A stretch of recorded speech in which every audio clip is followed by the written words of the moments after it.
This is VOA Africa.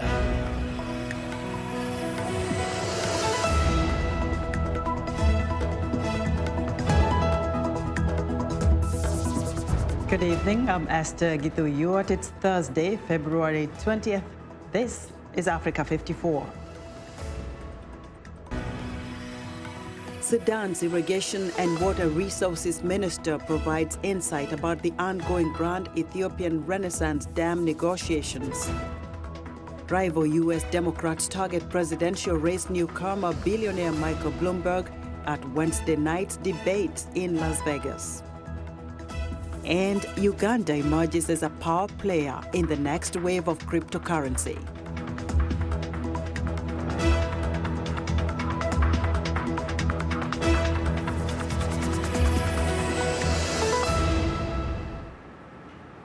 Tonight, South Sudanese President Salva Kiir and former opposition leader Riek Machar say they will form a unity government by Saturday's deadline.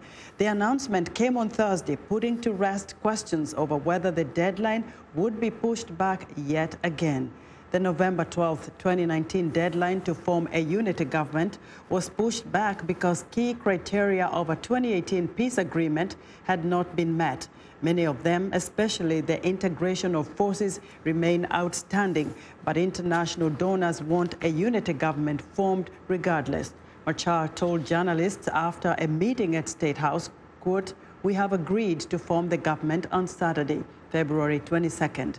President Kiir says he will appoint Machar as first vice president on Friday and provide all the members of the former opposition with protection. Kiir also added that in the coming days, they will resolve any of the issues that have not been agreed upon. Now, millions of South Sudanese civilians have been deliberately starved by both warring factions, which constitutes a war crime and a crime against humanity, according to the United Nations. The UN Commission on Human Rights in South Sudan said on Thursday that the starvation was clearly occurring along ethnic and political lines in an effort to marginalize dissident communities. In addition to deliberate starvation, human rights violations such as child recruitment or sexual and gender-based violence are still occurring in the country. The Commission also highlighted the corruption of high-level government officials as 80% of the monthly non-oil revenues are being diverted. A major focus of the report is that millions of South Sudanese civilians are being deliberately starved or deprived of access to basic services, while up to 80% of monthly non-oil revenues are unaccounted for, having been diverted from official accounts by the country's politicians. Millions of dollars have been diverted from the National Revenue Authority, depleting the resources that could have been used to protect, fulfill and promote the vital economic, social and cultural rights of millions of vulnerable civilians and citizens of South Sudan. This plundering of the public purse by officials is having a catastrophic impact on the humanitarian situation in South Sudan, with ordinary people of South Sudan food insecure and unable to live with dignity. Instead of channeling resources into development, cynical officials have siphoned off essential resources to line their own pockets, while South Sudanese citizens go hungry and sick, and children are not getting the education they need to promote the future development of the country that it so desperately needs. The Commission says it has now gathered evidence, including names of those responsible, and will present a confidential document to Michelle Bachelet, the United Nations High Commissioner for Human Rights. Now, after several discussions facilitated by the U.S. Treasury Department, the World Bank, Ethiopia, Sudan and Egypt are hoping to reach a technical agreement by the end of February over the construction of the Grand Ethiopian Dam on the Nile River. Yasser Abbas, Sudan's Irrigation and Water Resources Minister, says the three nations are more than 90% toward a final deal, including a crucial agreement that the dam will release 37 billion cubic meters of water each year. VOA's Jason Patinkin and Nadia Taha spoke with Abbas about the ongoing negotiations. In Sudan, we see the dam as a potential opportunity for regional cooperation. Of course, the dam has big impacts downstream, both positive impacts and also negative impacts. The positive impacts we have in Sudan is that the dam, it regulates the flow of the Blue Nile, so we'll have more kind of regular water coming along the Blue Nile throughout the year. And that means more hydropower generations and more water supply for irrigation. The negative impacts we have from the dam is that the area of the floodplain agriculture, that is when the water is spilled over the banks, it makes some floodplain area which our farmers they used to grow, that become less. So our main concern is that we want to see the three countries agreed on the initial filling, how many years it takes to fill, and how will be the operation afterwards. The situation is that Sudan is not yet consuming its quota. So it's still like 5 or 6 billion meter cube pass downstream. Why is that? Because the storage capacity of the Sudanese dams is small, cannot regulate the water. After the Grand Ethiopian Renaissance Dam, when there is more regulated water coming, Sudan then can consume all its quota, which means that can irrigate more lands, new lands. And as you know, Sudan has very huge arable lands, still not yet cultivated. The Renaissance Dam can be seen as a structure which can strengthen cooperation in the region. For example, Sudan can buy electricity from the dam. Egypt can also buy in the future. Now they don't need, because now they have a lot of generations. But the idea, hopefully, in the future, that because it is cheap power, the power generated from hydro is cheaper than the others. But at the same time, Sudan also contributes to the food security of both Ethiopia and Egypt. If you make agricultural lands, it means that you produce foods, you can export to Egypt, you can export to Ethiopia. So the idea is that to encourage or to promote the regional cooperation, the regional benefits from the dam. Not exactly like allocating water, but trying to share or to maximize the benefits and then share it in a win-win kind of scenario. Our thanks to VOA's Jason Patinkin and Nadia Taha for speaking with Yasser Abbas, Sudan's Irrigation and Water Resources Minister. The Southern African nation of Lesotho is engulfed in a love triangle murder case that has shocked the country. Deputy Police Commissioner Paseka Mokete says that Thomas Thabane, the 80-year-old Prime Minister, will be charged in connection with the June 2017 shooting to death of Lipolelo Thabane, 58, his estranged wife. At the time, the Prime Minister was in the midst of a bitter divorce and was already living with his current wife, Messiah, 42. Messiah was charged earlier this month in the killing after briefly fleeing the country and is now out on bail. Thomas Thabane is expected to be formally charged on Friday.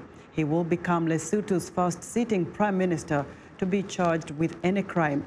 Meanwhile, citing age as the reason, Thabane announced on radio that he is stepping down at the end of July, but he did not mention the case. 6 U.S. Democratic presidential candidates took the stage in a contentious debate Wednesday night in Las Vegas. And as VOA's Michael Sullivan reports, the billionaire newcomer to the presidential race quickly became a target of sharp attacks from the other challengers in their first face-to-face encounter. Bloomberg qualified for the NBC News debate after party officials eased the rules, and he placed second in a poll released Tuesday behind the frontrunner, Vermont Senator Bernie Sanders. A one-time Republican, Bloomberg has spent millions of dollars of his own money on advertising and drawn comparisons with President Donald Trump. Democrats take a huge risk if we just substitute one arrogant billionaire for another. This country has worked for the rich for a long time and left everyone else in the dirt.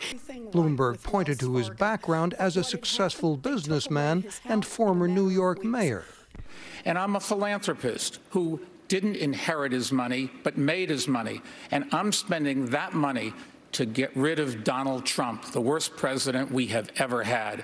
Former Vice President Joe Biden targeted Bloomberg over his crime-fighting policy in New York that targeted people in minority neighborhoods, called Stop and Frisk. The policy was abhorrent, and it was, in fact, a violation of every right people have. Vermont Senator Bernie Sanders was described as too far to the left to win the election by former South Bend, Indiana Mayor Pete Buttigieg, among others. What we are trying finally to do is to give a voice to people who, after 45 years of work, are not making a nickel more than they did 45 years ago. How to win the election? Senator Amy Klobuchar has an answer. We could nominate a woman for candidate for President of the United States. I think that might go a long way if we showed our stuff as a party. The Nevada caucuses will be Saturday, and the next debate in South Carolina next Tuesday. Mike O'Sullivan, VOA News, Los Angeles. Now for more insight on Wednesday night's fiery Democratic debate, VOA's Caroline Presutti joins me live from Las Vegas. Caroline, what were the key takeaways from the debate where Michael Bloomberg was repeatedly attacked for his political record as the former mayor of New York? You're right, Esther, and especially I like how you characterized it very fiery. It was the most contentious debate yet. The gloves are off for these candidates. They're going after each other. Many personal attacks, too. But as you said, Michael Bloomberg seemed to be the target of their attacks. Of course, it was his first time on the stage, almost like an introduction to the American voter. But he really came unprepared. It looked as if his campaign hadn't rehearsed the questions that they had to have known would be directed towards him. The stop and frisk procedure in New York, his accusations of misconduct by various women, also his $400 million ad campaign that he took out across the United States. They had to have known those would come up, but it just didn't seem like they rehearsed it with him. And typically these campaigns will go over the questions and over the questions over and over again so that the candidates can recite the answers in their sleep.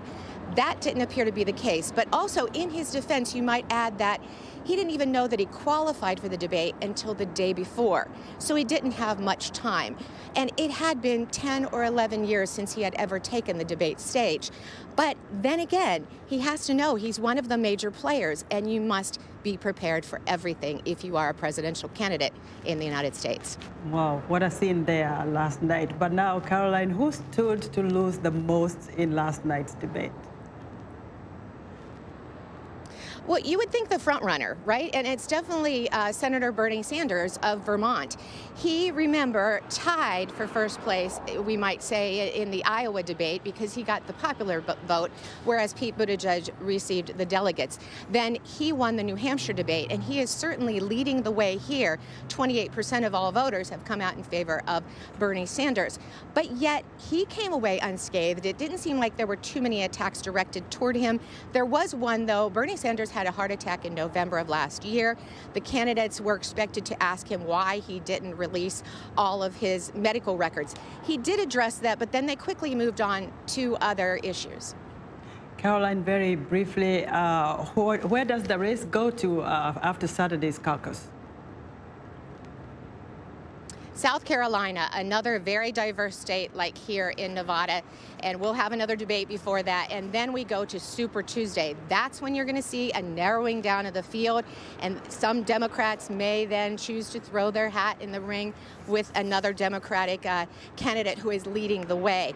And Super Tuesday includes 14 states that will be either having primaries or caucuses. So that's March 3rd. That will be definitely a narrowing point for this campaign. Wow, looking forward to a lot more before the presidential vote. All right, Caroline, thank you so much. VOA's Caroline Presutti reporting live from Las Vegas, Nevada. And we're excited to hear what you think about Africa 54. Join the discussion on Facebook. The address is Africa 54. We're also streaming our broadcast live on Facebook. Please watch and share our show with your friends. Also, check out our headlines 24/7 on voaafrica.com. Still to come, a closer look at Uganda's addition to the world of cryptocurrency. We'll be back.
I'm Clara Frank, and here's what's trending.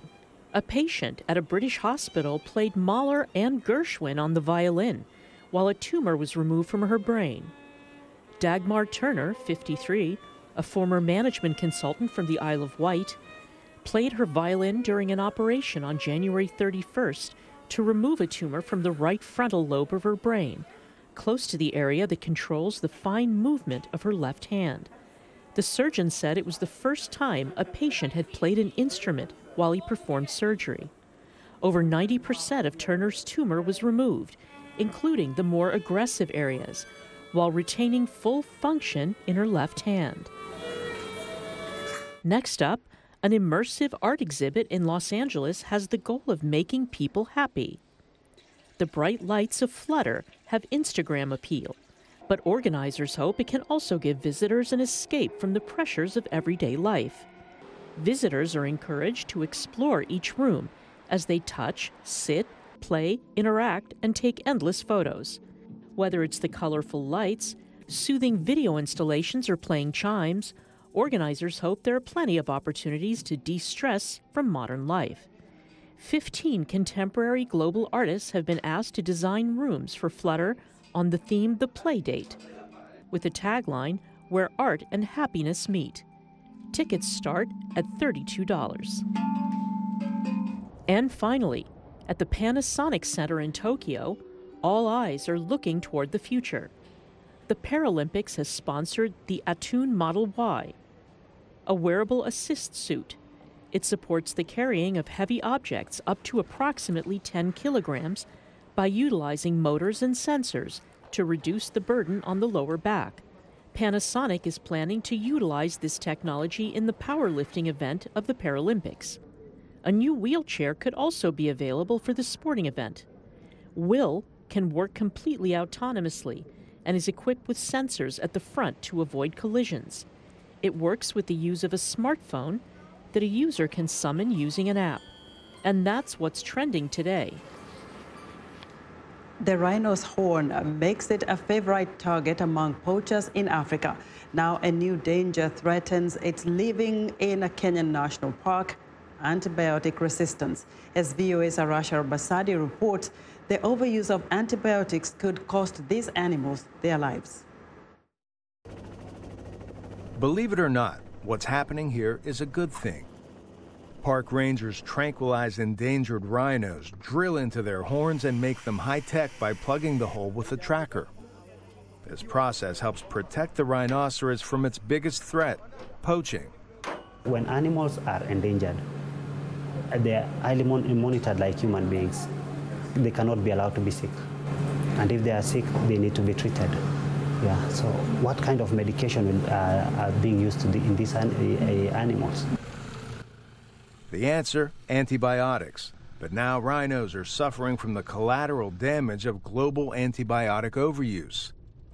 This overuse has elevated drug resistance in people as well as wildlife.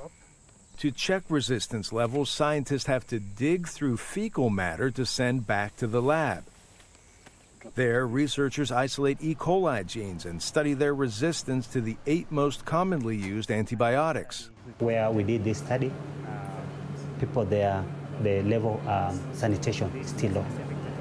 So you see that most of these resistant pathogens, people will shed them through either fecal waste disposal, which will find its way downstream and to these endangered species of animals. Rhinoceroses are susceptible to a form of bacterial tuberculosis. Antibiotic resistance could complicate treatment. We need to consider how we handle these animals and how it affects their well-being, because we could be transferring these resistant genes to them and microbial resistant genes to them, because human being harbors a lot of antimicrobial resistance due to our interaction with antibiotics. It remains unclear how the rhinos become microbial resistant, but their populations are critically endangered, with roughly 29,000 still alive. Yasser Abbas, VOA News, Washington. In other news, U.S. President Donald Trump's close friend and confidant Roger Stone is scheduled for sentencing Thursday for lying to Congress, witness tampering, and obstruction of justice stemming from the 2016 Russian election meddling probe. Judge Amy Berman Jackson says she could put off an order for Stone to begin his sentence while Stone's lawyers pursue a request for a new trial. Prosecutors recommend Stone serve 7 to 9 years in prison, but Attorney General William Barr and other top Justice Department officials overruled their own prosecutors and recommended a lighter prison sentence. 4 prosecutors quit the case after Barr intervened. Trump congratulated Barr last week for taking charge of the Stone case. Both deny that Trump asked him to intervene. More than 2,000 former Justice Department officials are calling on Barr to resign, saying his handling of the Stone case openly and repeatedly flouted the independence of the judicial branch.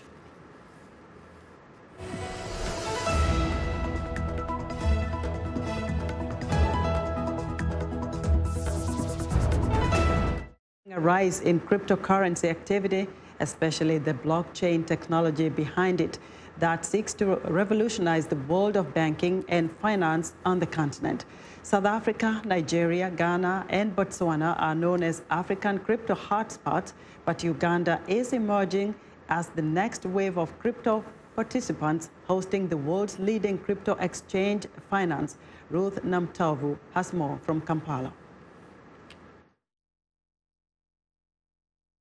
The growing interest of cryptocurrency in Africa is now a disruptive innovation that is set to steal a match and revolutionize existing traditional banking methods on the continent. We have to just look at the characteristics of cryptocurrencies. They move value from one place to another instantaneously. By the time you have a completed cryptocurrency transaction, it has gone through both the accounting and the audit. This is something that are 2 separate systems in any banking system. So it's going to revolutionize not only the way we deal with money, but even the way we hold money. This digital currency that uses the blockchain technology to record transactions in a ledger in real time is not regulated by any government, has no middleman, and is not bound by any geographical location.